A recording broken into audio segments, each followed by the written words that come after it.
Pues ya está. Bienvenida, chicas, a una nueva sesión de Historia Universal. El tema que hoy corresponde va a ser Primera Guerra Mundial, que es un tema bastante escabroso y que va a simbrar mucho de lo que en ese entonces se pensaba. Es un conflicto que va a poner en tela de juicio esta idea de progreso, si lo que se ha hecho en términos de civilización fue algo bueno, que cómo pensaba Europa el mundo era la mejor opción. También es un tema en donde el ingenio humano va a inspirarse y a ser bastante eficiente para destruir al prójimo a niveles antes inconcebibles. Entonces, es una etapa dura de la historia universal. ¿Sale? En el que también vamos a ver como consecuencia el resurgir, o mejor dicho, el surgimiento de una nueva potencia que van a ser los Estados Unidos. En fin, va a ser un evento que va a mover mucho de lo que estaba pasando. ¿Ok? Así que agárrense porque lo que hoy vamos a ver está buenísimo. Como puente, no sé si pudieron checar el material que les pasé. Por ahí les sugerí un documental que era El Ruido y la Furia. Ojalá que lo hayan podido revisar en casa. Y si no, pues bueno, dense a la tarea de checarlo, además de complementar lo que vamos a ver hoy.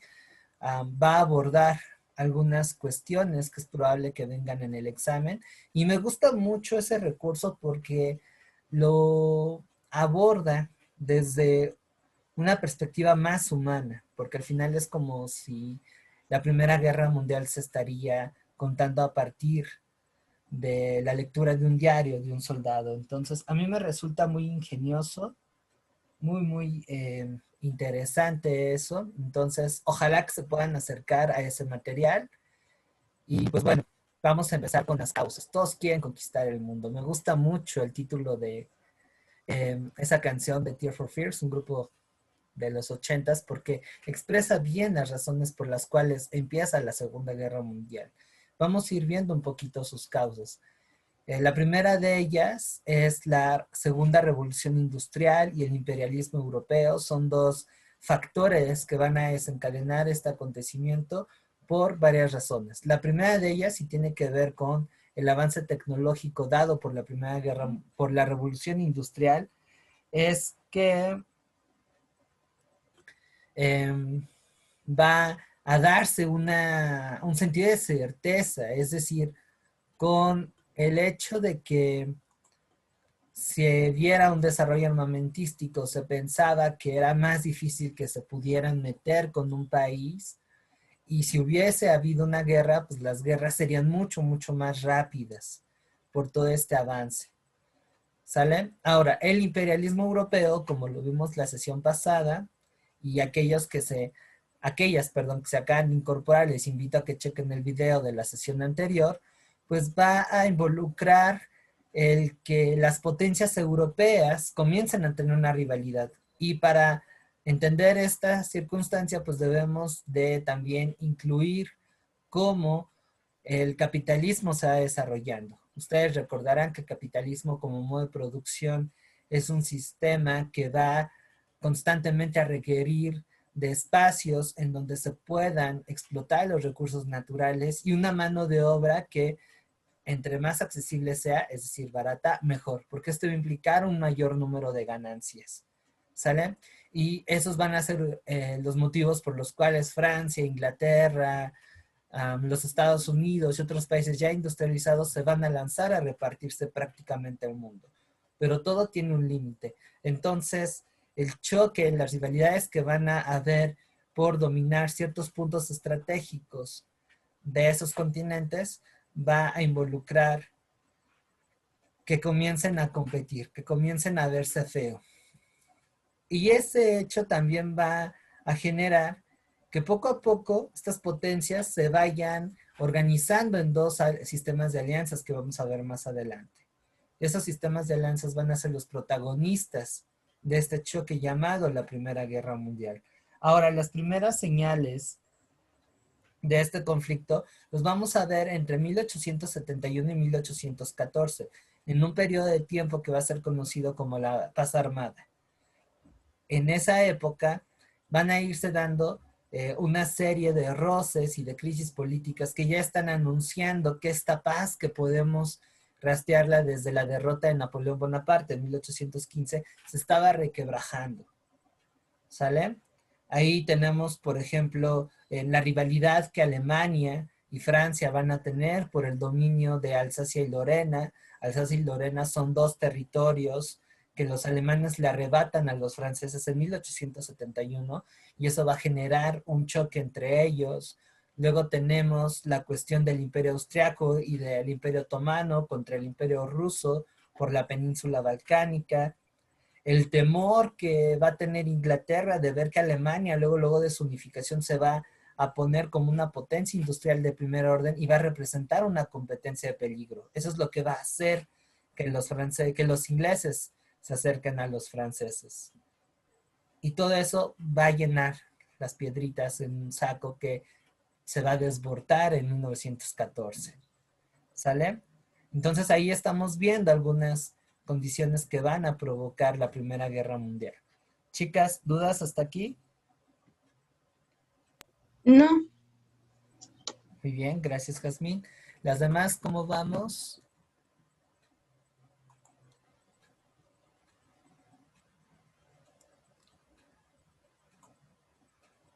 Porfa, si ahí me escriben si vamos bien o hay alguna inquietud que quieran que vaya ampliando, pues con toda confianza. Ok, perfecto. Muy bien. Brenda, Vianey, que se acaban de incorporar, ¿cómo vamos? ¿Todo bien? Además, como no las veo y no las escucho, ahora sí que por eso ando a cada rato preguntando para tener la certeza de las cosas.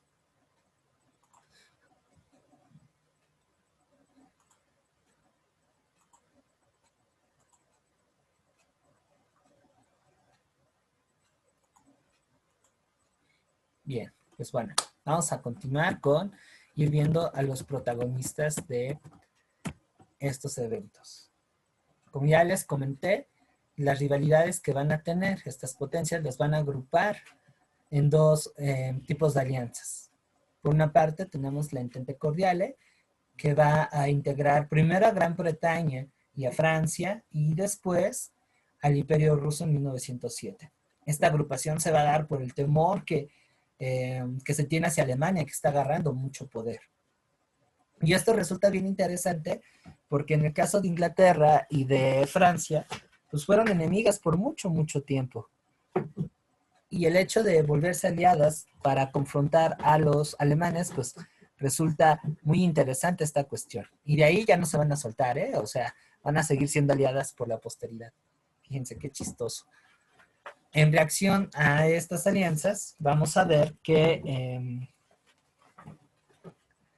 los alemanes van a buscarse un acercamiento con los austrohúngaros. Si ustedes recuerdan lo que vimos la clase anterior, y si no les invito a que revisen el video de la clase, los prusianos, que digamos es el núcleo de los alemanes, van a enfrentarse a los austriacos en una de esas guerras de unificación que tuvieron. Pero para esas fechas, todo rencor queda olvidado y van a volver a ser amigos. Son como esos primos que nunca van a dejar de estar juntos. Italia, en un primer momento, va a formar parte de este bloque, pero ya empezada la guerra les va a dar vuelta y se van a unir otra vez a la Entente Cordial. Ahora estos choques van a ir se dando paulatinamente hasta que estalla la guerra. El primer evento que va a generar un roce pues, bastante fuerte va a ser el conflicto que va a ocurrir en Marruecos entre 1905 y 1906. Luego tenemos otro roce en Bosnia y Herzegovina, esta vez entre el Imperio Ruso y el Imperio Austrohúngaro. entre 1908 y 1909. Y por último tenemos la Primera y Segunda Guerras Balcánicas, en donde los rusos van a apoyar a los serbios y los austriacos y alemanes a los búlgaros. ¿Sale? Eso está también diciéndonos que, digamos, que lo que va a orillar el estallido de la Primera Guerra Mundial es ver quién domina los Balcanes. Ahorita les voy a enseñar más o menos dónde está esa zona. Y la cúspide de dichas circunstancias, pues va a ser en 1914 el asesinato en Sarajevo de Francisco Fernando, el heredero del Imperio Austriaco.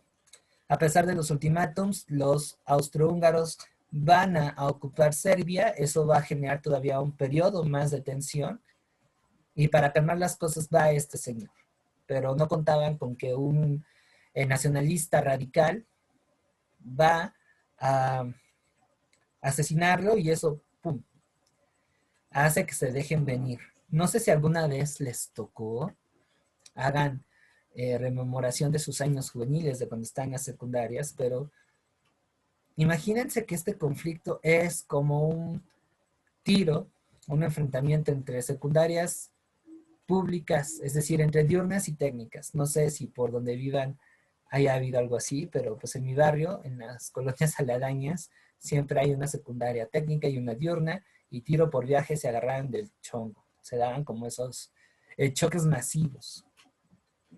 Y curiosamente siempre era por algunas chicas.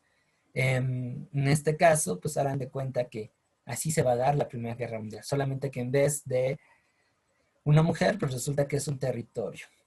¿Sale? Y para que no les digan, no les cuenten,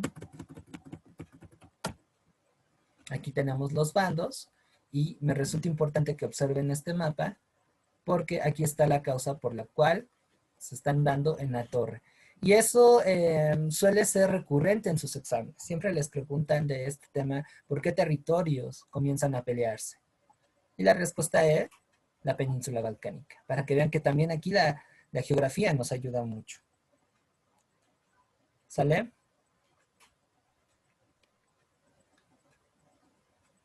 Y respecto a este mapa, pues bueno, vamos a ver que ya empezada la guerra, van a sumarse otros países al Entente Cordiale, como va a ser el caso de los Estados Unidos y de Japón. Pero eso lo vamos a ir viendo conforme avance la sesión. ¿Sale? ¿Hasta aquí hay alguna duda?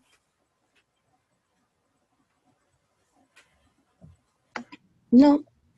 Ok, gracias, Casmin. Perdón, Sí. ¿podría volver a repetir qué países son los que se estaban peleando por la península balcánica, por favor? Ah, claro, mira, las pretensiones de ese territorio están, uno, Rusia, porque étnicamente son pueblos muy parecidos, e históricamente tenía influencia en esa zona, pero también el Imperio Austrohúngaro la quería. La razón por la que se están peleando es por su ubicación geográfica. Es un lugar en donde se puede controlar el flujo comercial de Oriente a Occidente y también desde ahí se puede saltar al Medio Oriente, que para esta época es importante debido a las reservas de petróleo. O sea que lo que ahorita estamos viviendo no es algo nuevo. Pero para hacer todavía más difícil la situación, el Imperio Otomano va a pretender de alguna forma mantener su influencia en el área. Hace algunos siglos, esta parte de los Balcanes formaba integraba también el territorio del Imperio Turco.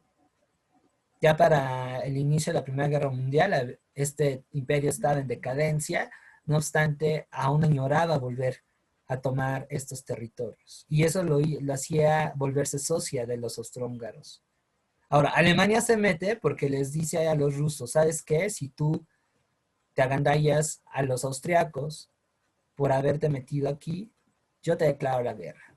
Cuando los franceses y los ingleses se enteran de las amenazas de los alemanes hacia los rusos, que reitero, son aliados, los ingleses y los franceses le mandan un ultimátum a los alemanes y les dicen, mira, si tú atacas a los rusos, nosotros te declaramos la guerra. Entonces esto pues está pintando para ser un bonito mere que tenga. ¿Sale? Vianey, no sé si quedó clara la duda. o tengas alguna otra inquietud. No, gracias. ¿Segura, segura, segura, segura? Sí, pues es que estoy viendo un poco perdida porque yo no tomé desde el principio, pero lo que llevamos sí. Ok. Bueno, ahí tienes una tarea extra de checando el material que está subido a YouTube. Hay una lista de reproducción que hice UNAM Diciembre Historia Universal. Esa es. Ve revisando los videos y si por ahí salen inquietudes y dudas, pues me avisas y las aclaramos, ¿vale? Hola Ariadna, ¿cómo estás? Estamos viendo Primera Guerra Mundial. Bueno, la situación Gracias, es, profesor. de nada, la situación está bastante complicada y también hay un elemento que se me estaba pasando, pero que es importantísimo para entender este conflicto, y es el nacionalismo. ¿Alguien recuerda qué es esta ideología?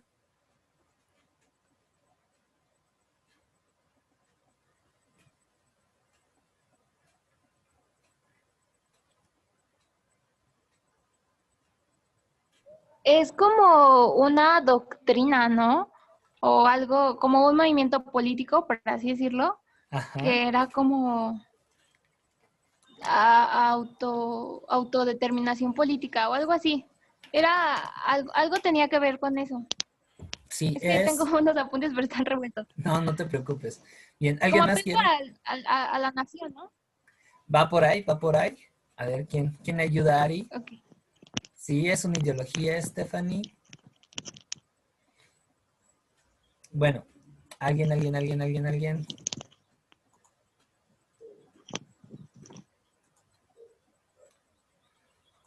Ok, recuerden que el nacionalismo pues va a ser una ideología política que va a generar un sentimiento de pertenencia hacia esta idea de la patria, ¿vale? Es decir, que buscan cohesionar a la sociedad de un país a través de lo que llamamos cultura nacional, en el cual apela a que hay una sola lengua, un escudo, una bandera, una serie de tradiciones cívicas, populares, un pasado en común, que haga que más allá de pertenecer a un lugar, nos identifiquemos con un país. Y todo este aparato de elementos que definen a un Estado-nación, pues los va a poner el Estado.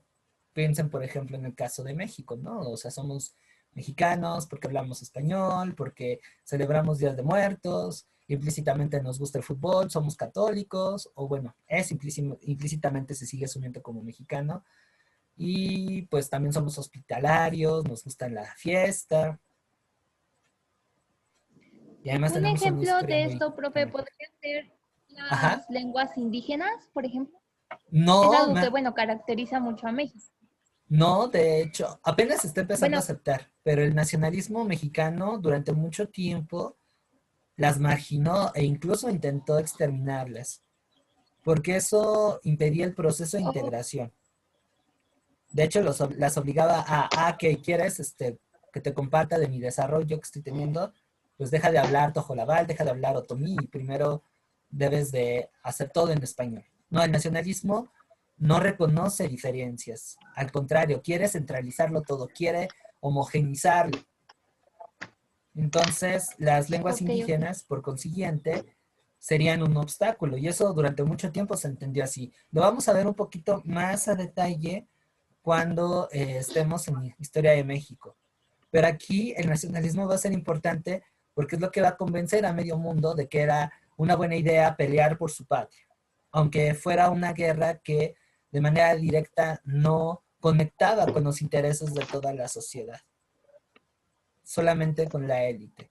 Pero a través de una fuerte promoción del nacionalismo, la gente estaba tan orgullosa de pertenecer a X o Y país que de manera automática odiaban a los rivales. Por ejemplo, se llegaba a pensar que no se era totalmente francés si no odiabas a los alemanes. Entonces todo lo que venía de Alemania, guácala de perro. Y en el caso de Alemania era recíproco. No eras enteramente alemán, sino odiabas lo inglés y lo francés. Y tenías que estar súper orgulloso de tu país.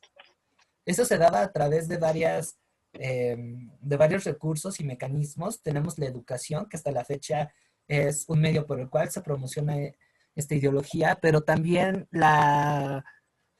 los medios de comunicación y la industria del entretenimiento. Eso es algo que va a ser también muy especial a la Primera Guerra Mundial, que a través del cine, la música, la fotografía, la literatura, se promueve esta forma de pensar. La publicidad va a ser algo muy, muy importante. Y si ustedes checaron el documental, de verdad, véanlo, no tiene desperdicio. Ahí van a ver escenas de la época en donde se hace un montón de fila a los cuarteles de reclutamiento, porque la gente estaba realmente convencida que era algo bueno, que era su guerra. Y eso nos ayuda a entender por qué grandes masas de seres humanos van a pelearse y a morir por algo que tal vez ni siquiera les involucraba. ¿Sí, Stephanie? En el documental se dijo algo muy interesante que eh, se dijo que el odio era la virtud patriótica. Uh-huh. Sí, y eso es algo que, por ejemplo, no ha cambiado.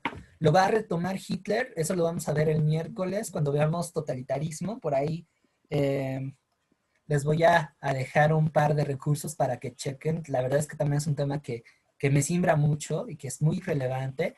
Y también lo vamos a ver incluso hasta nuestros días. Escuchen el discurso de gente como Bolsonaro, por ejemplo, de Trump, para citar un caso, y el nacionalismo se conecta directamente con un discurso de odio. Más que de orgullo, es un orgullo, pero basado en el odio a lo diferente. Y ahí tienen al trompetas, la misma frase Make American Wonderful o algo así, perdón en inglés, es muy ñero, lo está viendo muy abiertamente. Desafortunadamente hay grupos mexicanos que están retomando esta cuestión, inclusive son más fundamentalistas, porque se están abocando hacia la región.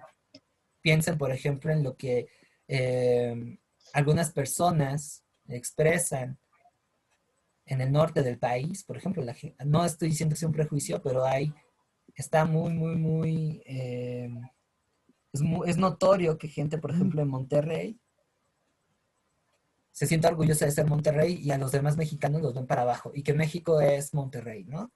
En Guadalajara otro tanto. Y entonces, bueno, esos regionalismos se basan también en el rechazo a lo diferente.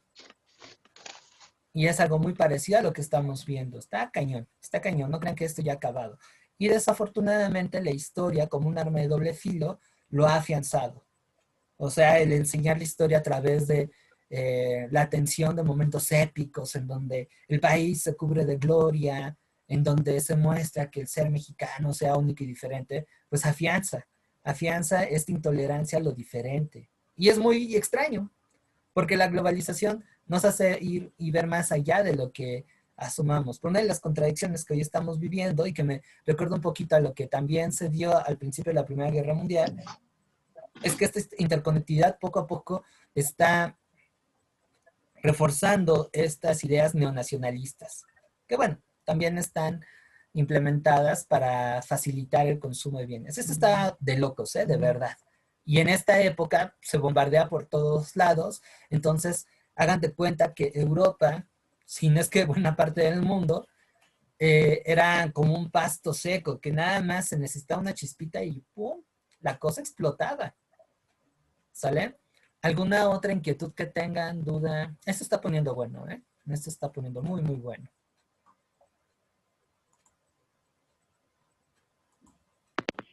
Entonces, es por eso que dicen que de la Primera Guerra Mundial, como empezó lo del nacionalismo, se dio la segunda y fue cuando Hitler empezó a odiar a los, ay, no me acuerdo cómo se llamaban, A los para los otros, judíos. pero en sí va, los judíos, va por esa ideología, entonces. Sí, sí, de hecho, Okay. se retoma. Y una de las cosas que va a ser consecuencia de la Primera Guerra Mundial es que por cómo se cerró, y eso ahorita lo vamos a ver, va a dejar un saborcito de revancha. Pero bueno, como dicen ustedes, no les quiero spoilear el final de la sesión, pero agárrense porque está bueno. Y si leyeron del tema, pues vamos a tener una charla bien, bien interesante. Ok, va, gracias, profe. De nada.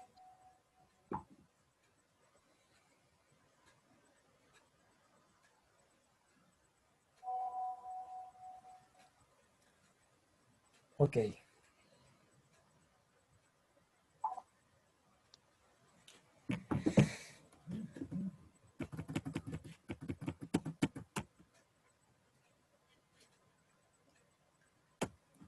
Bien, entonces, como les decía, lo que va a encender este campo va a ser el asesinato del heredero al trono del Imperio Austrohúngaro. Sí, sí, también. Es que te digo, todos le temían a Alemania porque Alemania estaba creciendo a un nivel meteórico, estaba bárbaro. Entonces, por eso se agrupan Francia e Inglaterra, dejan sus diferencias y se vuelven amigas. Pero en fin, después del asesinato de Francisco Fernando, Austria le pide a los serbios que le manden al asesino, cosa que no van a hacer, y eso trajo consigo la ocupación militar de ese país por los austriacos. Cuando los rusos se enteran que los austriacos otra vez están metidos en los Balcanes, se les va directo. Para ese entonces Rusia también estaba en decadencia, era un país atrasado, pero aún así hizo valer su compromiso. Los alemanes van a responder declarándole la guerra a los rusos y los franceses a los alemanes, y como los franceses ya se metieron, pues también van los ingleses. A eso se le conoce también como la crisis de junio de 1914. Entonces, de esta forma, estalla la guerra, la cual la vamos a dividir en dos grandes etapas. De 1914 a 1916 vamos a tener la guerra de movimientos, ¿sale? Por otra parte, del 16 al 18 va a ser conocida como la guerra de posiciones o de trincheras. Vamos a ver en qué consiste la primera. La fase primaria de la Primera Guerra Mundial consistía en que los imperios centrales tenían que moverse rápido, porque se sabía que estaban en desventaja de recursos y de materiales respecto a sus opositores. Entonces, una de las claves del éxito va a ser lo que se conoce como guerra relámpago, algo que se va a dar de manera más abierta en la Segunda Guerra Mundial. ¿Sale? Y el plan Sheffield consistía en que se tenía que invadir a Francia no por la frontera que compartían, sino por el norte, eludiendo todo este dispositivo de defensas. Ahí se van a dejar ir con todos los alemanes. Obviamente esto involucró que se ocupara Holanda y Bélgica, quienes en un principio eran neutrales, pero ante esta agresión le declaran la guerra a los alemanes, pero sus ejércitos no eran tan grandes como las Fuerzas Armadas alemanas, entonces fueron rápidamente vencidas, y eso dio pie a que los alemanes estuvieran a punto de derrotar a los franceses, quienes se van a salvar por la llegada de los ingleses. Mientras eso pasaba, los austriacos debían de desalojar a los rusos de la península balcánica y controlarla. Eso lo tenían que hacer en unión de los turcos, y los turcos debían de tomar estas posesiones territoriales coloniales del norte de África que conectaba a Inglaterra con su imperio en Asia, particularmente la India. Y paulatinamente se iba a atacar a Rusia, y por último se iba a lanzar la invasión hacia Gran Bretaña. Pero las cosas no salieron como se pensaban, debido a que las fuerzas alemanas van a ser frenadas en París y paulatinamente van a ser empujadas hacia territorio alemán. Luego tenemos ya en 1915 la traición de Italia, que primero estaba atacando a Francia desde el sur, pero se pasa el Entente Cordiale, y eso va a llevar a que ahora los italianos estén fregando a los austriacos en esta frontera. Y contra todo pronóstico, los rusos no solamente no son desalojados de la península balcánica, sino que van a derrotar a los austriacos. Los austriacos van a tener muchos problemas. ¿Sale? Ahora, esta etapa se va a distinguir por ser escenario de grandes batallas, entre las que podemos citar la batalla de las Ardenas, que fue una victoria alemana que no pudieron concretar.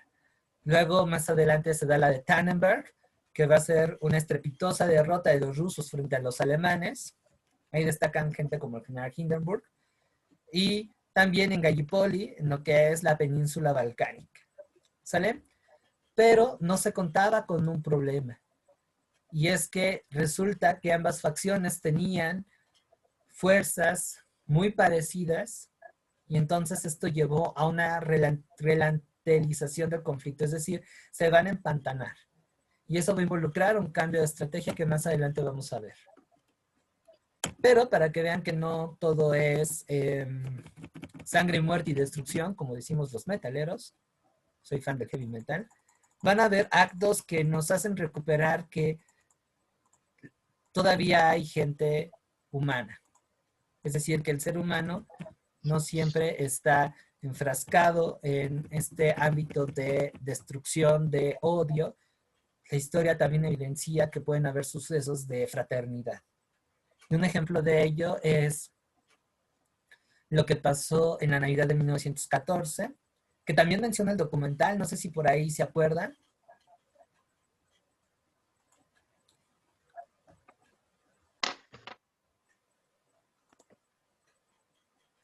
Sí, como que me suena, Ajá, pero no del todo. ok. Alguien que se acuerde.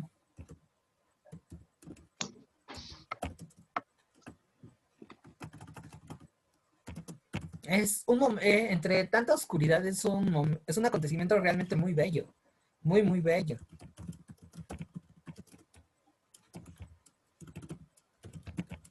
Incluso inspirado hasta canciones. Más en el metal, fíjense. Y que les digo, hacen una repasada de que no todos son balazos, de que en medio de todo esto, pues aún pueden haber rasgos de bondad. Bueno, ya no le hago más de la emoción, pero la Navidad de 1914 va a consistir en que dos grupos de soldados, uno alemán y uno inglés, al estar en trincheras cercanas, van a dejar en esas fechas sus armas y van a convivir en paz. Se van a sacar fotos, van a intercambiar regalos, quienes eran políglotas van inclusive hasta generar lazos, cantar e incluso van a jugar un partido de fútbol soccer. Les digo, fue un momento muy significativo entre tanta... Ahorita yo barro. Y eso también va a encender los focos rojos. Los altos mandos de los ejércitos pues no veían con buenos ojos que se confraternizara de esa manera. Desafortunadamente los participantes van a tener severos castigos y a la postre se va a evitar que haya ese tipo de eventos. Pero el soldado de a pie aquí va a mostrar que se va a sentir identificado con el otro. Y de poquito en poquito muchos soldados van a develar de que pues no tenía caso pelear, que esta guerra no tenía sentido. Y debido a que se pensaba que también la victoria iba a ser rápida, lo cual no era lo que estaba sucediendo, eso va a generar que esta iniciativa de sí, vamos a pelear por la patria y todo este patriotismo y nacionalismo, pues poco a poco se fuera haciendo cada vez más débil. Y comenzaran a haber momentos en los que la gente desertaba o no quería combatir. Ahí el documental me gusta mucho porque lo expresa bastante bien. Realmente vean ese docu, está buenísimo, muy, muy bueno. Ahora, debido a que hay condiciones muy parecidas, se va a hacer un cambio de estrategia. Y para 1916, en vez de intentar hacer avances y ocupaciones territoriales grandes, lo que se va a recurrir es fortificar el territorio ganado, protegerlo a través de trincheras y de puestos defensivos. Ay, negro guapo. Paulatinamente. Ya todo. Órale, está bueno ese piropo. Va a hacer que los ataques sean lanzados a un terreno más cercano, pero al mismo tiempo, debido al sistema de defensas que implementaron, pues el número de muertos va a ser más amplio y las ganancias mínimas. ¿Sale? Y eso va a dar pie a que en esta guerra de desgaste, millones de vidas humanas pues van a ser sacrificadas sin ningún tipo de sentido en ataques que tampoco valían la pena. Y aquí sí, con toda la intención, les pongo fotos de cómo vivían y cómo quedaban esos territorios cuando se daba un ataque de las trincheras. O sea, vean, imagínense, esto es historia. La historia, recuerden que no son acontecimientos como tales, es estudiar a los hombres que vivieron en otros momentos. Y por consiguiente, mi interés es que ustedes se pongan en la piel de esos soldados, echen a volar su imaginación. Imagínense vivir en lugares húmedos, en donde no tienes garantizada la comida, en donde además la forma de pelear es cada vez más brutal. O sea, muchas de las trincheras tenían alambrados con púas y eso hacía que los soldados llegaran a quedarse ahí atorados y ser incluso hasta desmembrados vivos por las cuchillas o que perdieran algún tipo de extremidad. Y aquí también involucramos la presencia de nuevas armas como las ametralladoras, los lanzallamas, ya tenemos los primeros carros de combate que son como los papás de los tanques, el uso de los gases, o sea, la química había avanzado tanto que se producían gas mostaza, gas, ¿cómo le llaman? Naranja, que asfixiaban a los soldados. Esta es la época en la que se empezaban a poner máscaras también. Ahora agréguenle la humedad, las ratas, las enfermedades, la mala alimentación. Imagínense el impacto psicológico en una persona. Ah, y para hacer el escenario más lindo, le digo con sarcasmo, comenzaba a expandirse una pandemia, la pandemia de la gripe española. Entonces imagínense, tenemos la pandemia por una parte, que por cierto se cargó a 60 millones de sujetos entre 1916 y 1923, más lo que ocasionaba la guerra. Y ahora agréguenle el impacto de batallas que resultaron ser una masacre sin sentido. Verdun, que está en la frontera entre Francia y Alemania, Vincennes y Bechamel no son las únicas. Multipliquen esto en otros escenarios bélicos como es el oriental, los Balcanes, el norte de África. De hecho, se conoce como Primera Guerra Mundial porque aunque son protagonistas los países europeos, va a involucrar en buena medida a otras regiones del mundo, ya sea como exportadoras de recursos materiales o como territorios que mandaban contingentes de personas a pelear en los frentes europeos. Si ustedes recuerdan el documental, también se llega a citar que cada país colonial traía de sus zonas de influencia gente para pelear. O sea que Francia traía negritos de Argelia, vietnamitas, para que se sumaran al ejército francés. Otro tanto hacían los ingleses, otro tanto hacían los alemanes, y en algunos casos, si las colonias llegaban a colindar, los negritos que estaban bajo el dominio de los ingleses se peleaban contra los negritos que estaban bajo el dominio de los alemanes. O sea, así es como estuvo el asunto. Y bueno, todas esas circunstancias va a hacer que el ánimo de los combatientes y el ardor del nacionalista que los había impulsado, pues estaban cayendo. Cada vez eran más constantes las deserciones y por consiguiente los castigos. Incluso habían soldados que a propósito se mutilaban para que los pudieran regresar a casa, porque solamente mediante una herida de gravedad era cuando los repatriaban. Y los médicos militares estaban obligados a certificar que esas heridas eran en combate o autoinfligidas. Y si eran autoinfligidas, te mandaban a fusilar por deserción, por traición a la patria. Algo muy interesante de este conflicto es que la guerra también, y cómo se da, va a dar pie a que los soldados escriban sus propias experiencias. Y eso nos da una perspectiva más nítida de lo que pasó. Está, como dicen ustedes, cabrón. Y como para lo que les acabo de comentar, para darle un poco más de agilidad a esto, les comparto dos documentos.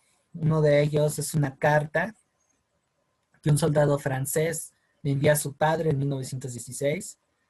Y la otra es un poema de un soldado inglés que escribe en 1918, 3 días antes de morir y a una semana de que se firmara el alto al fuego. ¿Cuál quieren que veamos? Tienen que tener estómago de hierro. El del alto al fuego, ¿no? Bueno, 3 días antes de morir, yo digo. El poema, a ver, vamos a hacer Es las que un poema, votaciones. ¿no? O podemos ver los dos, estamos a buen tiempo. Podemos ver los dos, pero ¿cuál quieren ver primero? Que el pueblo hable. Yo quiero ver primero la carta. Ya me va la carta. levanten la manita quienes quieran la carta primero.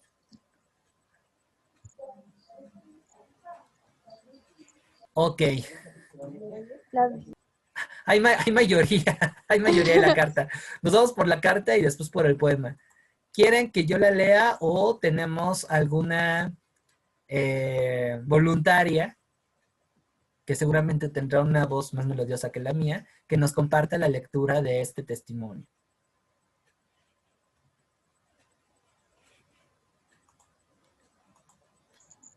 Si gustan, puedo leerla yo. A ver, Ariadna, venga. Ok, vale. Dice, papá, aquí para que te evacúen hace falta reventar. Me gustaría que el gobierno estuviera en el frente durante 2 horas y vería lo que es esto. Me da igual si la carta pasa la censura. No es más que la verdad. Perdóname, no quiero que nos hablen de campo, del honor, porque yo lo llamo carnicería, porque esta guerra no es más que un juego de masacre para nosotros en el que se nos lleva, como vacas o corderos al matadero. Tu hijo desesperado por volver con vida. Carta de un soldado francés a su padre, 1916. Ay, ¿Qué tal? ¿Qué me pueden decir de eso? wow, o sea, no, a lo mejor no fue tanto texto, pero debió haber sido muy, muy fuerte lo que pasaron. Y más allá de, por ejemplo, él dice que las llevan literalmente al matadero, que por la patria y esto, pues yo siento que ellos lo veían como de un trabajo y ya, ¿no? Pero como tal, de que ellos quisieran hacerlo, no, debió haber sido muy, muy fuerte. Sí, está cañón. ¿Alguien más que nos quiera compartir sus impresiones?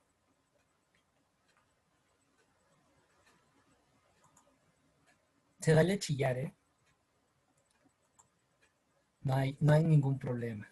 Eso habla de que son sensibles al dolor del otro y eso es algo muy bueno.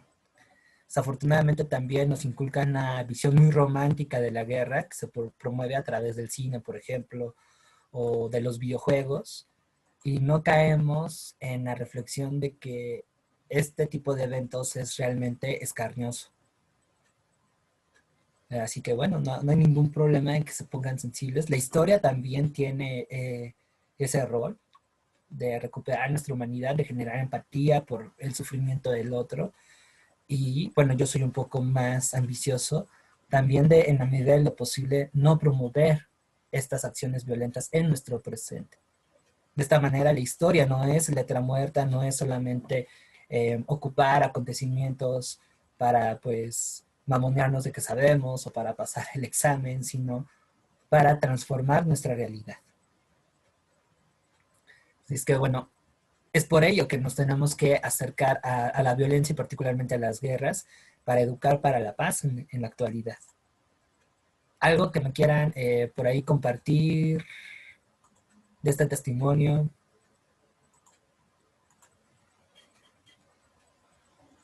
Pues yo siento que, por ejemplo, a nosotros cuando nos empezaron a decir que la Tercera Guerra Mundial de China contra Estados Unidos, nosotros nos moríamos de miedo, ¿no?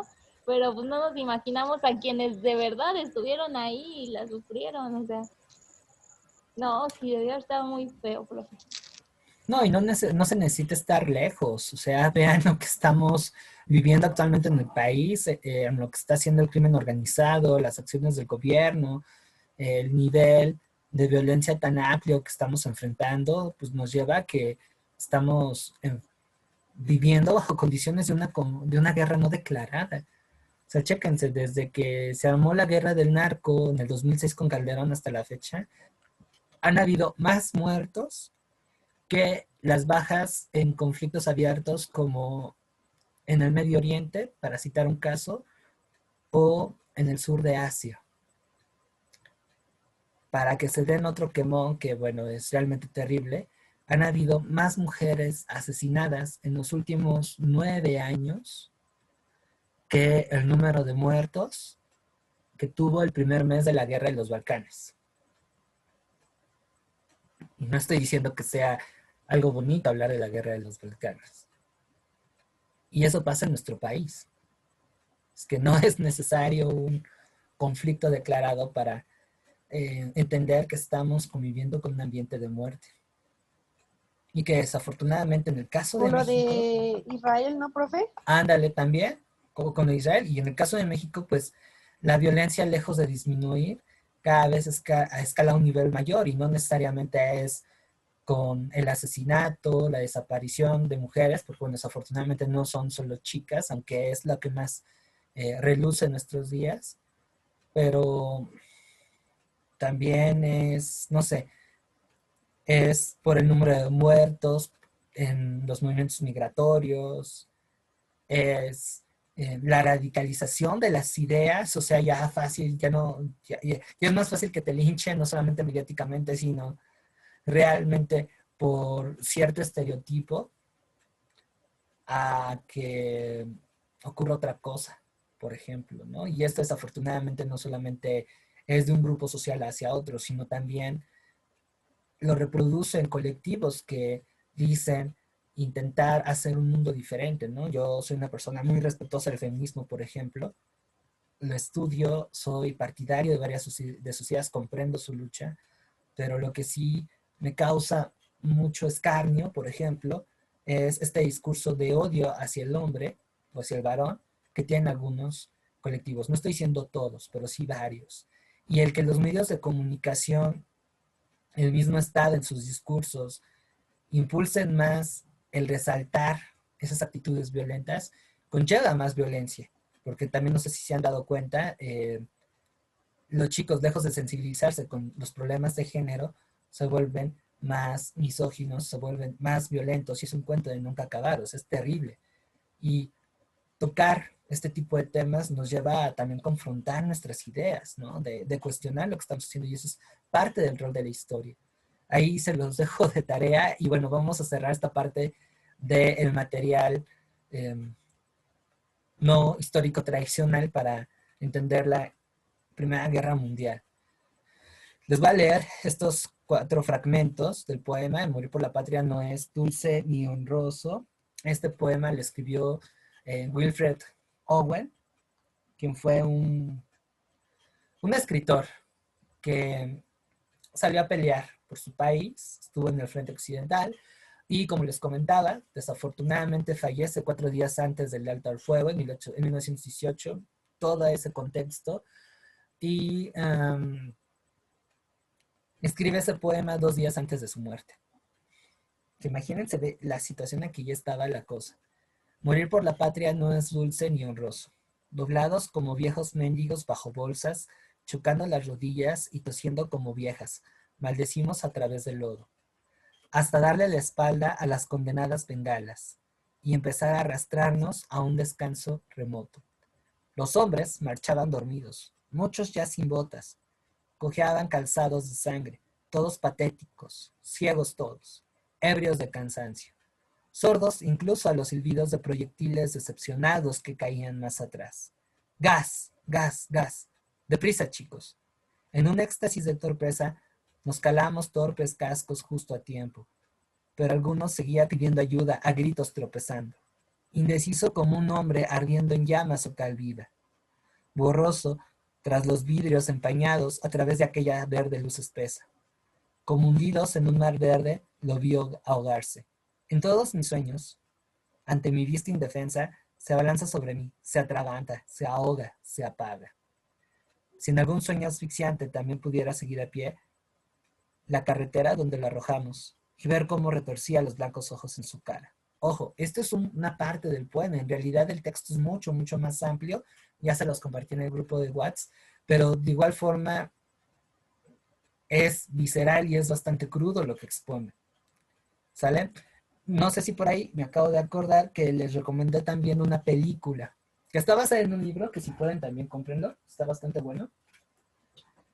La película se llama Sin Novedad en el Frente, y es de Eric Maria Remarque.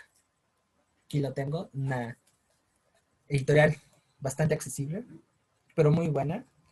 Este señor fue un soldado alemán que va a ser reclutado a los 17 años y por fortuna sobrevivió, pero el conflicto le cambió la vida. Entonces se volvió uno de los defensores de la paz más enérgicos que hubo. Y en esta novela, pues también va a contar las anécdotas que le tocó vivir, va a referir a todos los amigos que perdió. O sea, la Primera Guerra Mundial para los europeos significó el deceso de toda una generación. Entonces, imagínense. Y de esta novelita, hicieron una peli muy buena. Yo les puse la versión en blanco y negro que se me hace lo mejor y que remarca bastante bien la perspectiva de la Primera Guerra Mundial. Si pueden, denle una caladita. Si no ven el link, por favor, recuérdenmela y yo me comprometo a volverle a pasar. Pero es otro medio para poder acercarse a la Primera Guerra Mundial. Si les gusta la música y en general el rock pesado, hay un par de grupos que también, o mejor dicho, 3 grupos que también expresan este dolor que dejó la Primera Guerra Mundial. Puedo citar, por ejemplo, Iron Maiden, que es una de las bandas de metal más famosas. Tiene una rola que se llama Peshandel, es una obra maravillosa que dura más o menos 9 minutos, en donde se narra la experiencia de un soldado que está a punto de entrar en batalla. Y bueno, el vocalista, que además es doctor en historia, imagínense la cuestión, pues va contándoles, es como una película, les va contando lo que este señor sentía y pues todo lo que involucraba enfrentarse con la muerte y ver perder a sus amigos así, en un tris. Por ahí hay otro grupo, creo que este sueco, que se llama Sabaton, que es una narración un tanto parecida a la batalla de Verdún.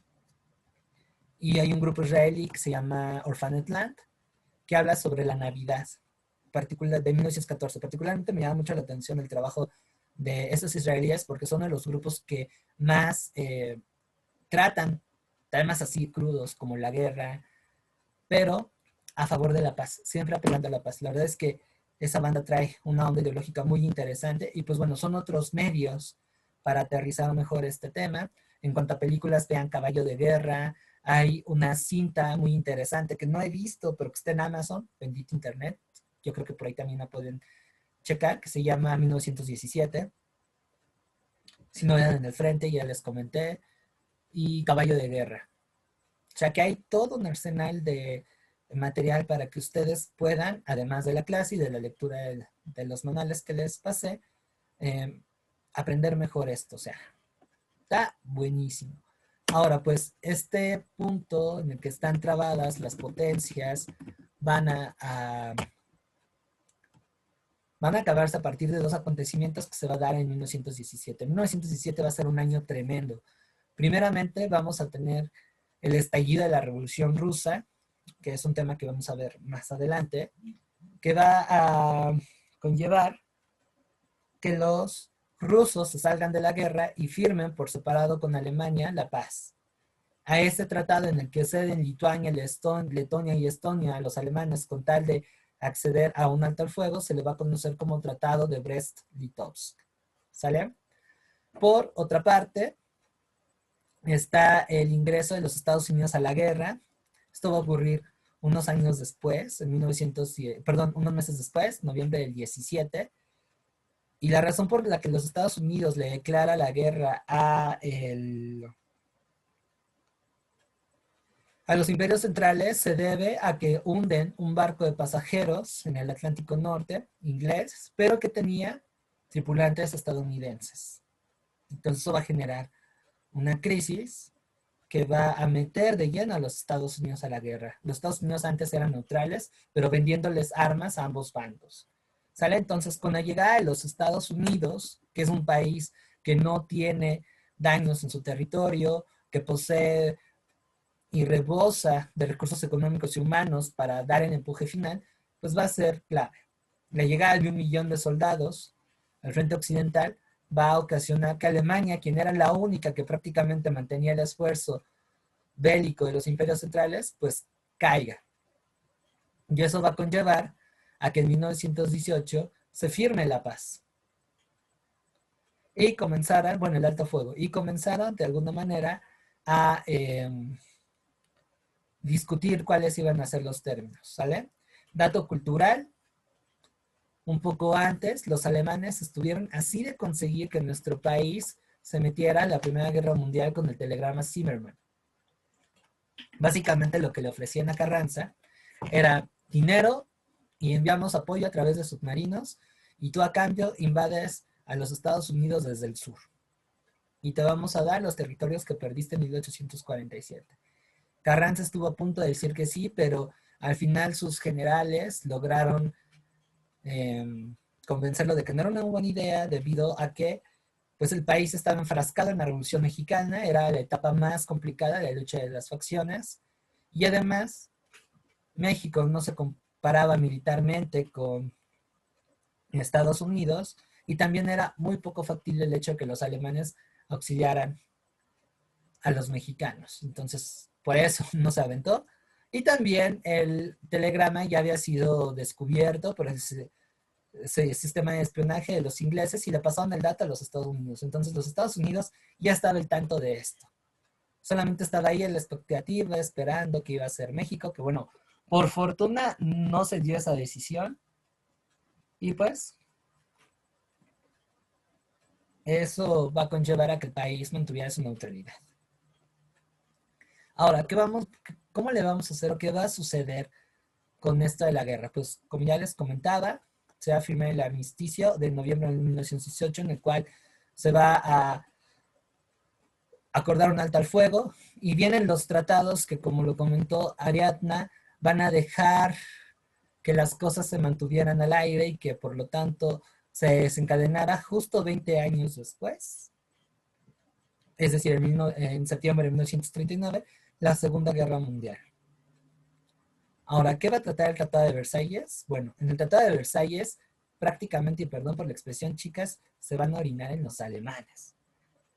Esto quiere decir que Alemania va a quedar reducida a sus fronteras, se va a abolir el Imperio Alemán, ahora se va a llamar República de Weimar, va a tener que pagar una indemnización enorme por los daños de guerra, pero como no tiene con qué, los del Entente Cordiales se van a cobrar a la malagueña. Van a incautar las colonias que Alemania tenía en África y se las van a pasar a los ingleses. Las colonias que tenía en el Pacífico se las van a pasar a los estadounidenses. El muro de Berlín fue mucho después, Belisa, y eso tiene que ver con la Segunda Guerra Mundial.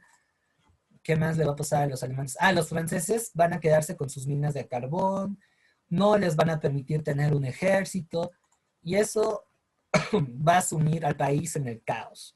Va a dejar un sentimiento de revanchismo que grupos más radicales, como los nazis, van a saber explotar. Es algo cañón, es algo bastante grueso, los tratados de Versalles. Sin embargo, a Alemania no le queda de otra. Luego, en los tratados de Saint-Germain, vamos a tener el desmembramiento del Imperio Austrohúngaro. Otro tanto va a suceder con los de Trianon. En el de Saint-Germain se separan Austria de Hungría, y en el de Trianon va a involucrar que se crean nuevas repúblicas. ¿Sale? Yugoslavia, Polonia, Checoslovaquia van a ser países que van a surgir como producto de estas negociaciones y del desmembramiento del Imperio Austrohúngaro. Luego los armisticios de Mustros y de Sèvres van a significar el fin del Imperio Turco Otomano, y como este desbarajuste llamado Primera Guerra Mundial trajo muchos cambios, el presidente de los Estados Unidos, Woodrow Wilson, va a proponer 14 puntos para generar un nuevo orden mundial. Entre esos 14 puntos vamos a destacar la fundación de la Liga de la Sociedad de las Naciones, que es una institución internacional que va a intentar evitar que se generara un nuevo conflicto, cosa que evidentemente no va a suceder. ¿Sale? Pero bueno, ahí ya tenemos un antecedente de la ONU. Ojo, también hay aguas porque el examen les gusta jugar con sus mentes. Entonces, la Liga de las Naciones va a quedar en la Primera Guerra Mundial, y la ONU es después de la Segunda, ¿sale? Ahora, ¿qué vamos a traer entre otras consecuencias?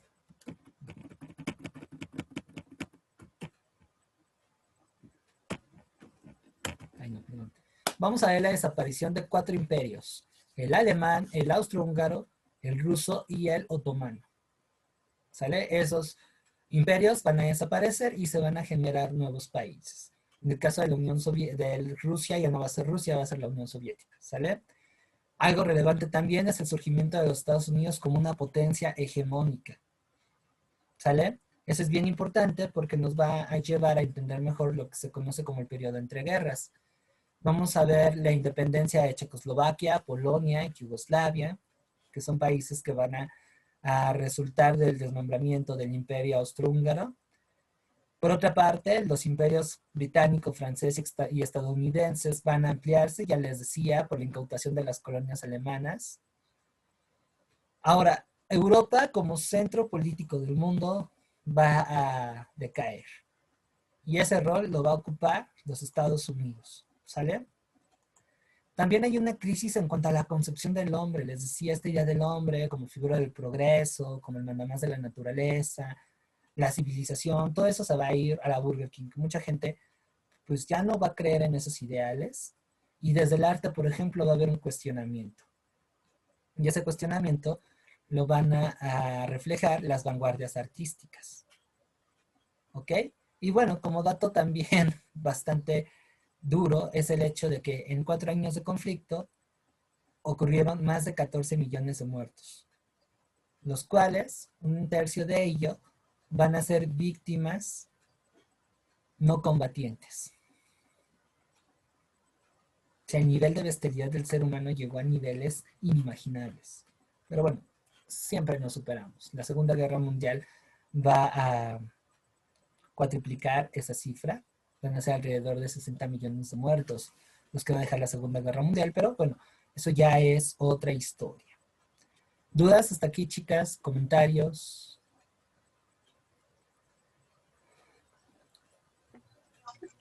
No. Ok. No, profe, voy tomando. Gracias. Muy bien. ¿Las demás dudas, comentarios?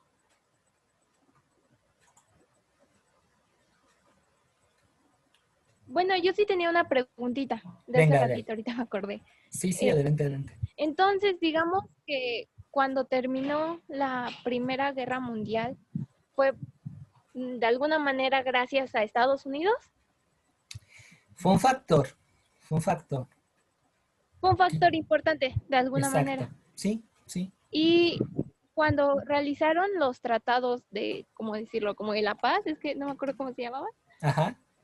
El de alto al fuego, ahí ellos no habían mencionado algo para que ya no se volviera a dar como una Segunda Guerra Mundial, o sí lo habían hecho y digamos que se violó esa ley o Sí ese lo habían tratado y hecho. fue por eso que se dio. Entre las medidas que implementaron para evitar que hubiera un nuevo conflicto, porque a Alemania le seguían teniendo, Alemania le seguían teniendo Sí. mucho. Y era pues el desarme alemán.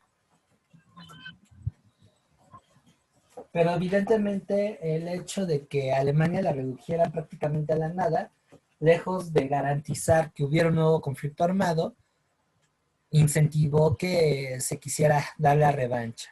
Ahora, la forma en cómo se dio la paz tampoco llevó a que se garantizara un periodo de estabilidad, porque Europa quedó dañadísima. Pero vieron países que quedaron más jodidos que otros. Bueno, Alemania, pues ya sabemos por qué.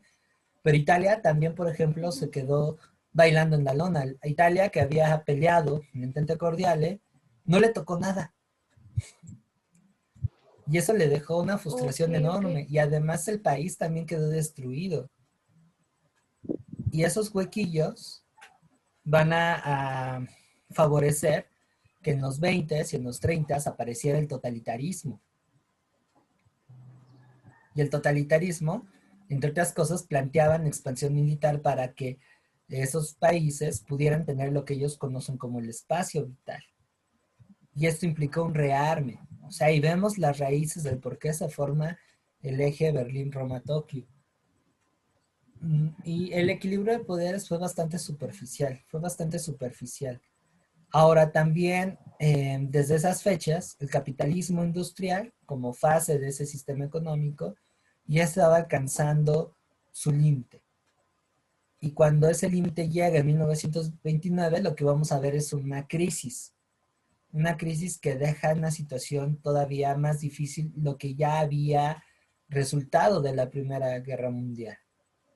Entonces, ante condiciones cada vez más extremas, los discursos de odio, los discursos de no, es que necesitamos por las armas reivindicar nuestro honor y demás peripladas, pues generó las condiciones que llevaron al mundo a la Segunda Guerra Mundial, que va a ser mucho, mucho más destructiva que la primera. Ok, va. Sí, perfecto, profe. Gracias. De nada. ¿Alguna otra duda, pregunta, comentario?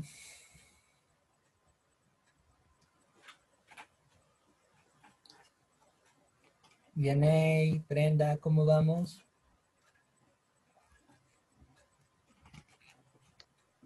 Vamos bien, profe, gracias.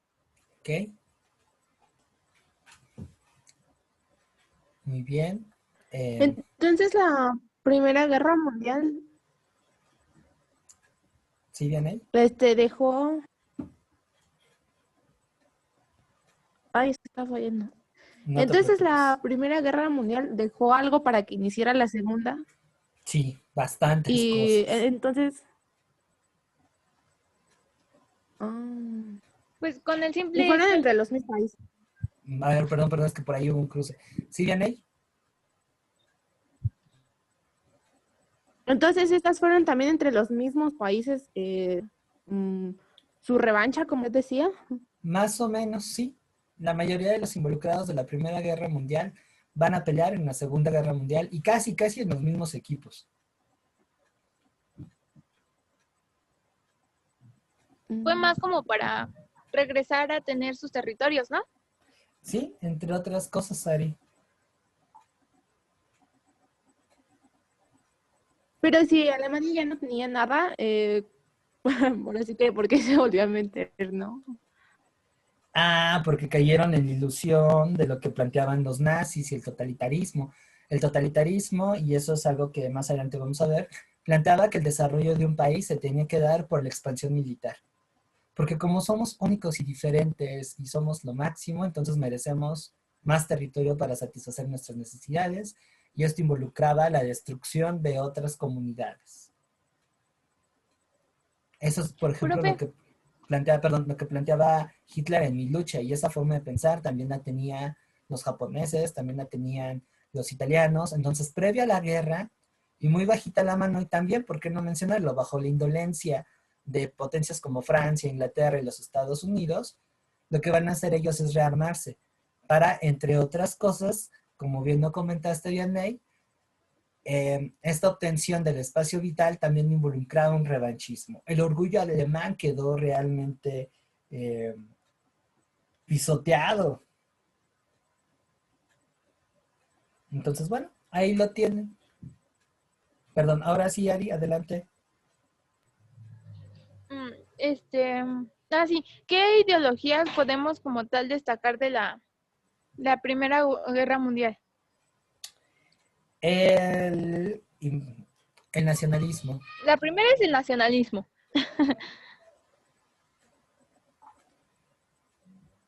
Y la segunda, es su evolución, o mejor dicho, su hijita, el totalitarismo. Porque uno de los elementos que el Okay. totalitarismo va a agarrar y que va a justificar esta expansión militar es el nacionalismo extremo. Eso de la gran Alemania, y nosotros venimos y descendemos de tal rollo. Ok, va. Gracias. De nada. Por eso se dice también que en historia, esta disciplina va explicando las continuidades y los cambios que van a ocurrir en las sociedades. O sea, se dan cuenta, tenemos una conexión entre Primera y Segunda Guerra Mundial. Y ya ahí reseñamos algunos elementos, ¿no? Como el nacionalismo, esta actitud bélica, la fragilidad política, pero también hay cambios bastante notorios. Entonces la historia también habla de eso. Si las cosas cambian, es historia. Si las cosas cambian, no es historia. Por eso se rompe esta visión tradicional de que la historia es cíclica. No, no es cierto. Pueden haber algunos eventos que se parezcan. Por ejemplo, la Primera Guerra Mundial y la Segunda Guerra Mundial, pero no son lo mismo. Simplemente hay condiciones que permanecieron, pero hay otras que cambiaron. Cambios y continuidades. Ese es hasta poético. Y si ustedes quieren entenderle mejor a la historia, váyanse por esa línea. No tanto por verla como hechos o por fechas y datos, porque eso va a hacer que la situación sea un poquito más complicada. Ahí Brenda y Vianney, que hoy se nos acaban de agregar, pues les invito a que chequen la primera y la segunda sesión de este curso, porque hasta les va a ayudar a tener mejores tips para estudiar. ¿Sale? Pero ahí lo vamos a ir retomando. ¿Va? De ahí mi interés también de grabar las clases. ¿Alguna otra cuestión, chicas, que quieran agregar?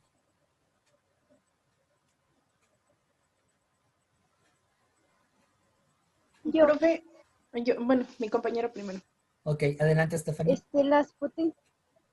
las potencias centralistas eran los de la Triple Alianza y los países aliados eran los de la Triple Entente. Si buscamos, digamos, si hacemos un comparativo entre las facciones de la Primera Guerra Mundial y la Segunda Guerra Mundial, sí, pero ojo, tienes que ubicar a qué acontecimiento te refieres. Cuando hablamos de Entente Cordiale y Imperios Centrales y Triple Alianza, estamos hablando de la Primera Guerra Mundial. ¿Sale? Y hablar de potencias aliadas y eje Berlín-Roma-Tokio, estamos haciendo referencia a la Segunda Guerra Mundial. Aunque se parezcan y sean los mismos países, tienen que aprender a diferenciarlos. Porque la UNAM ahí le gusta jugar mucho con sus mentes. El examen de historia no tiene complejidad en cuanto a conocimiento histórico como tal. Es muy básico. Hasta es aburrido. Pero tiene su chiste porque es bastante capcioso. Entonces hay preguntas que luego les avientan y si no me creen pueden consultarlo en las 20,000 guías y recursos que están ocupando para estudiar, donde les ponen países que formaron Entente Cordiale. Y una opción viene Imperio Ruso, Francia, Inglaterra, y la otra opción es Francia, Inglaterra, Unión Soviética. Ojo, por el simple hecho de que cambie el nombre del país, estamos haciendo referencia a algo diferente. Entonces, aunque se parezca, debemos de respetar, digamos, ahí las terminaciones. Lo mismo ocurriría, por ejemplo, con lo que sería si viniera una pregunta que se llamaría, ¿cuál sería los países que integran el eje Berlín-Roma-Tokio? Y puede venir Tercer Reich, Italia y el Imperio Japonés. Y en otra opción puede venir Segundo Reich, que así se le conoció también al Imperio Alemán, Reino de Italia y Imperio Austrohúngaro. Bueno, ahí ya hay una diferenciación con el Imperio Austrohúngaro, pero al cambiar los nombres, varía la cosa, ¿sale? Así es que tengan mucho cuidado porque también, ahí les voy a soltar un tip, en todos los reactivos se maneja más o menos la misma lógica. Tenemos 4 opciones, A, B, C y D. Una que no entra ni a patadas, o sea que resulta ser una fumada que ahí no les pone. 2, no, más bien son 2 respuestas que no entran ni a patadas. Una que pudiera parecerse y la otra que es la correcta. Por eso, para poder salir avantes en la parte de historia, en general de todo el examen, pero más en esto de sociales, vamos a tener una buena comprensión de lectura. Eso es importantísimo. Si no entienden el sentido de la pregunta, van a estar fritas. ¿Sale? Tienen que ponerse muy duchas y leer con mucha atención, saber analizar. No hacerlo solamente superficial. Y para eso requieren también algo que ya deben de estar construyendo. Y es controlar sus nervios, tener seguridad, tener confianza. Si no tienen confianza y se dejan llevar por sus miedos, van a tener una lectura distraída, superficial, y eso va a hacer que no puedan aplicar lo aprendido. Y de nada sirvió que estuvieran durante meses como bibliotecas andantes, si por ese detallito no hacen eso. Entonces, bueno, pues leer bien. Segundo, analizar. A veces las preguntas no vienen bien redactadas y me remito al material con el cual ustedes están trabajando. Por eso mi interés de hacer recursos más decentes, y eso me lleva a la lógica. A veces leyendo con atención las respuestas y analizándolas, me ayuda a entender cuál es el sentido de la pregunta. Y el tercero es la aplicación de contenido. Sales 30-30-30. Así que de esa manera ustedes no van a tener problemas con el examen. Y ya cuando hagan el registro y les den el material, la guía oficial, que es la que más me interesa mucho, conforme vayamos avanzando en el curso, que bueno, ya ahorita estamos en el último tercio de Historia Universal, pero lo podemos tener en algunas clasecillas de Historia de México, o quizá armemos un espacio que únicamente va a ser para analizar las preguntas. ¿Sale? Por ahí, algunas de ustedes les pasé ese video, y si no, díganmelo por WhatsApp y se los vuelvo a proporcionar. Hace unos meses di una charla junto con una amiga que también da matemáticas, que se llama Cómo sobrevivir en el examen. Ahí profundizó un poquito más en cómo enfrentarse a la prueba y salir avante. Si tocamos desde llegar al lugar hasta, bueno, los alvéolos, ¿no? Porque eso luego también sucede. Entonces, les invito a que chequen ese recurso. Reitero, si no se los pasé y no lo tienen, avísenme por WhatsApp y yo les paso la liga. Está más o menos larga la charla, 2 horas, 2 horas y media, pero les va a servir bastante para poder sobrevivir al examen. Y bueno, no les aseguro nada, pero yo espero que para finales de enero, principios de febrero, o sea, ya en la recta final, vuelva a dar una plática de este tipo para que puedan, pues, salir mejor en el examen, ¿vale? También ahí es importante que ustedes consoliden y potencialicen sus técnicas de estudio. No todos aprendemos de la misma forma, así es que esto también involucra un proceso de autodescubrimiento que, si lo saben hacer, no, bueno, no solamente el examen, la carrera les va a hacer lo que el viento a Juárez. ¿Sale? Parte de ello también expuse en una charla que les comenté, así es que porfa, chéquenla. Y reitero, no me comprometo a nada, porque ahorita estoy en correcciones de mi último capítulo de tesis, pero voy a hacer todo lo posible para que pueda armar un conversatorio otra vez. Sería, no sé, un viernes o un sábado en la noche, y de esta manera ustedes tengan más herramientas con las cuales puedan salir adelante, ¿vale? Así es que bueno, eso como preámbulo. Y practiquen, practiquen, practiquen, practiquen, practiquen, ¿sale? Pero sobre todo lean. Por eso también tengan cuidado en qué recursos ocupan para estudiar y con quiénes se están preparando. Aunque el examen tiende a respuestas muy concretas, si ustedes solamente se conforman con reproducir la información que están teniendo, y esto no es algo exclusivo de historia, sino de todas las materias, van a tener dificultades. Y desafortunadamente hay muchas personas quienes se dedican a preparar a la gente se conforman con hacerles reproducir la info. Pasan las respuestas, mira, es así, así asado, y ya, se acabó. Y también la escuela nos ha dado un enorme error, que es, como estudiantes, conformarnos a eso. Y el aprendizaje, que es lo que necesitan para salir bien, o sea, no se necesita ser súper inteligentes o una persona extraordinaria para salir arriba de los 100 aciertos. Basta con aprender. Y aprender implica inquirir, preguntarse, confrontar, dudar, saber hacer.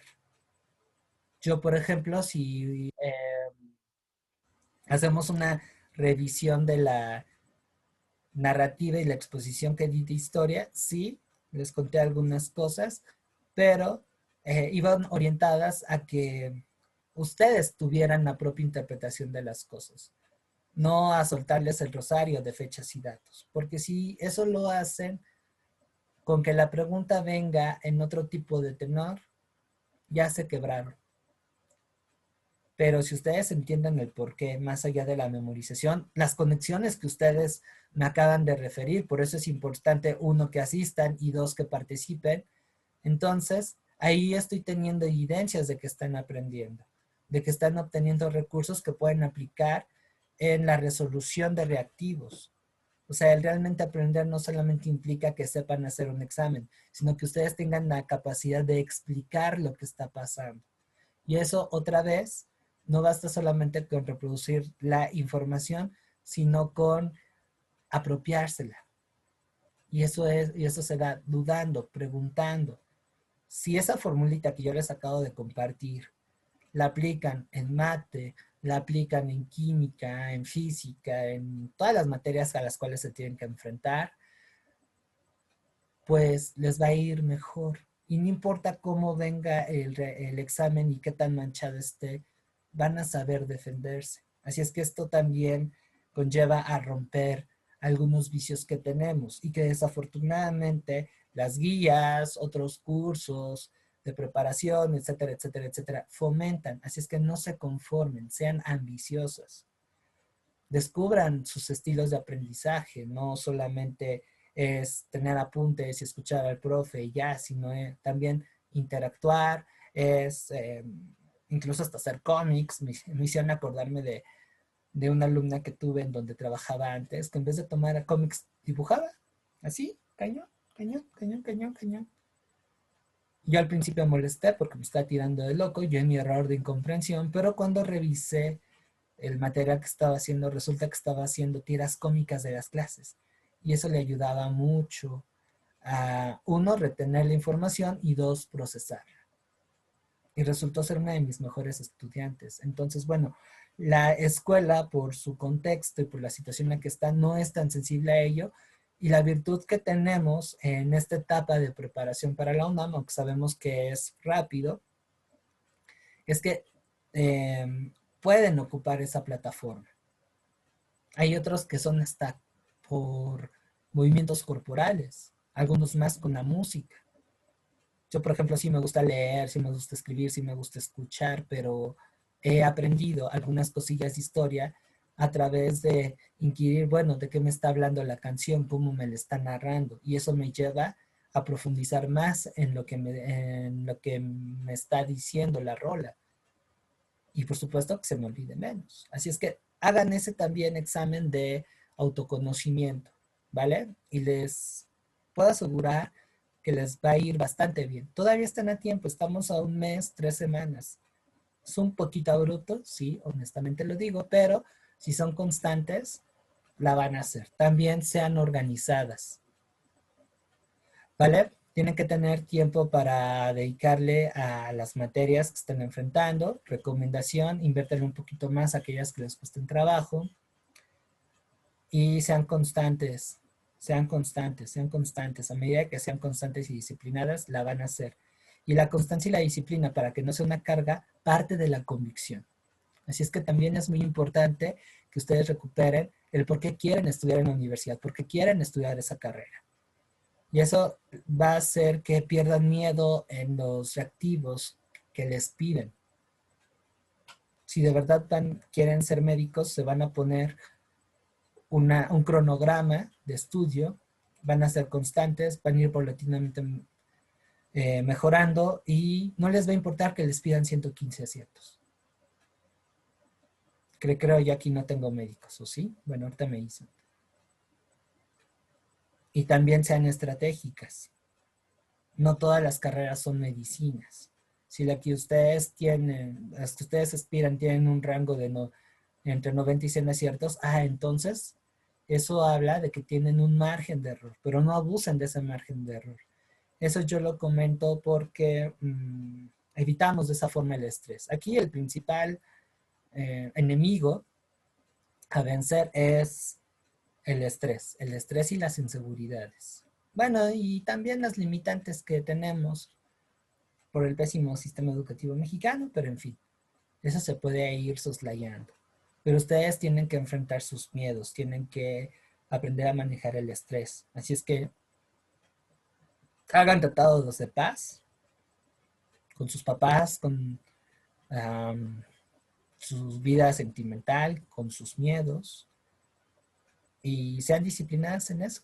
Ya después del día del examen, pueden reanudar sus luchas de liberación, sus contratos amorosos, bueno, sus inseguridades, ¿no? El examen bien puede funcionar como un elemento que les ayude a superar eso, pero en fin, parte de el estar en la universidad depende de ustedes, así es que hagan lo mejor posible para que dentro de lo que cabe ustedes puedan salir avantes y no se enfoquen demasiado en lo que no pueden manejar. Ahorita no. ¿Sale? Perdón, ya me llevé por ahí 25 minutos de charla pedagógica. Es lo malo de tener dos carreras. A veces mi lado pedagógico sale adelante y le gana a mi parte historiadora. ¿Dudas hasta aquí? No, está súper bien. Es bueno que nos lo haga llegar. ¿Sale? Las demás.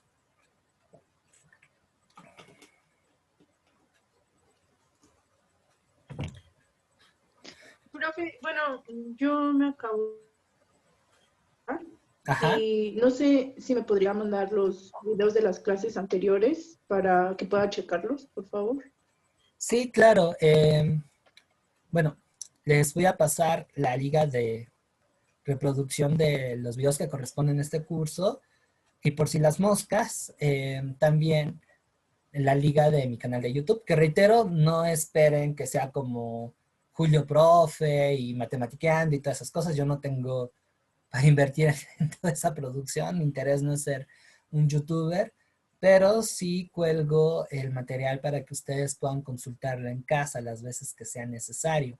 Así es que, digo, este comentario también lo van a encontrar en otras sesiones, pero es importante que, por lo menos para mí, porque me permite mejorar, que el material que estén utilizando lo comenten. Reitero, no es para ganar más seguidores, no es para que YouTube me mantenga, digo, sería genial, pero no soy tan taquillero y menos mi materia, pero sí me sirve esa información para ir mejorando mi exposición, la manera en cómo abordo los temas, abordar otras necesidades que ustedes por ahí tengan, y también es una evidencia de que están ocupando el material.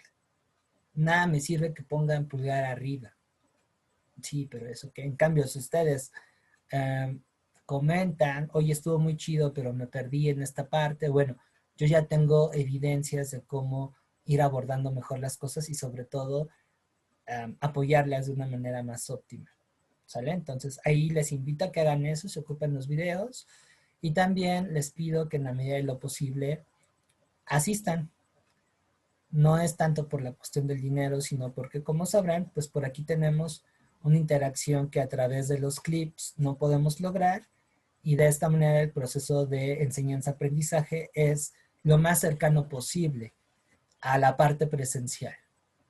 ¿Sale? Bueno, si estuviéramos frente a frente sería otro tipo de dinámica, pero debido a las circunstancias que estamos enfrentando, pues esto es lo más cercano.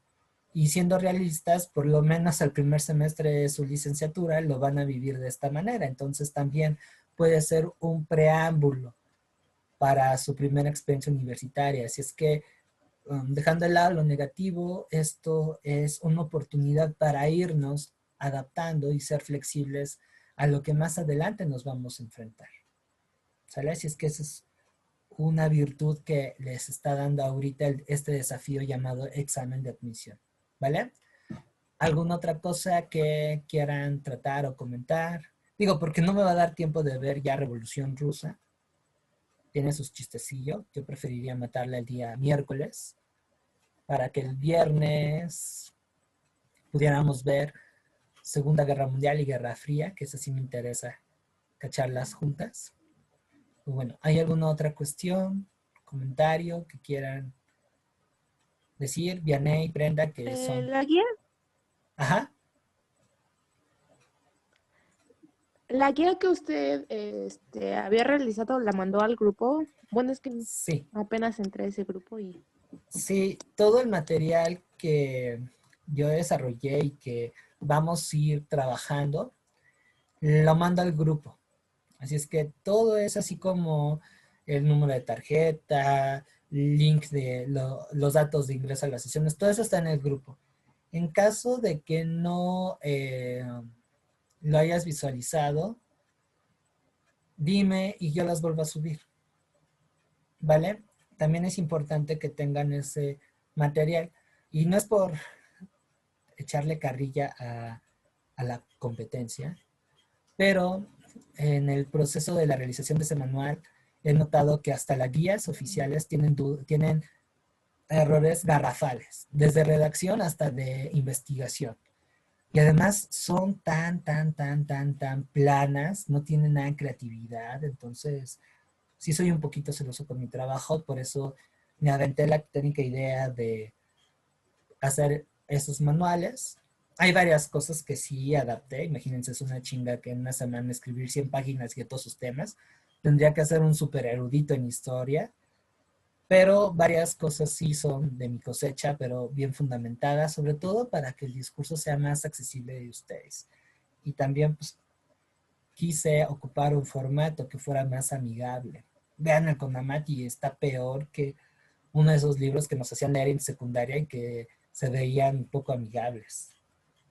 Y ahí está también el siglo XXI y bueno. También eso en consideración de que muchos de los videos y las listas de reproducción que ocupan para estudiar no son los más adecuados. Entonces, sí, mi interés es darles material sólido. Cuento con una biblioteca en PDF que seleccioné para que ustedes puedan profundizar un poquito más. Chicas ya han entrado a la uni, entonces es menester que empiecen a enfrentarse a otro tipo de lenguaje, a otro tipo de textos, que va a ser muy recurrente en su vida universitaria. Entonces, ese material es para que complementen, para por si hay algo de la guía que me quedó un poquito corto y les ganó la curiosidad, pues bueno, vayan y lo complementen. No es obligatorio que se lo revienten todo. Sería fenomenal, pero pues bueno, sabemos que las condiciones no lo permiten. Una, porque no todas van para carreras de ciencias sociales y humanidades. Y dos, y la más importante, porque no hay tiempo, en tanto que se deben preparar en otras materias. Pero sí es un buen respaldo para lo que puse en la guía. Y siempre es preferible irnos hacia fuentes más confiables que lo que desafortunadamente tienden a conformarse otros materiales de estudio. Bueno, en ese punto lo toqué con mayor detalle en la charla que les comento, pero sí es necesario, todo eso se los vuelvo a enviar sin ningún problema. ¿Alguna otra cuestión?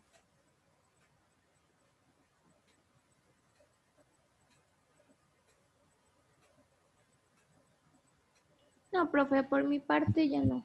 Le agradezco muchísimo por la clase. Bueno, pues entonces salimos temprano. Yo les agradezco mucho su asistencia. Cualquier cosa que requieran, manténganme al tanto, por favor. Y nos vemos en historia el próximo miércoles. Mantenemos este horario de 2 a 4.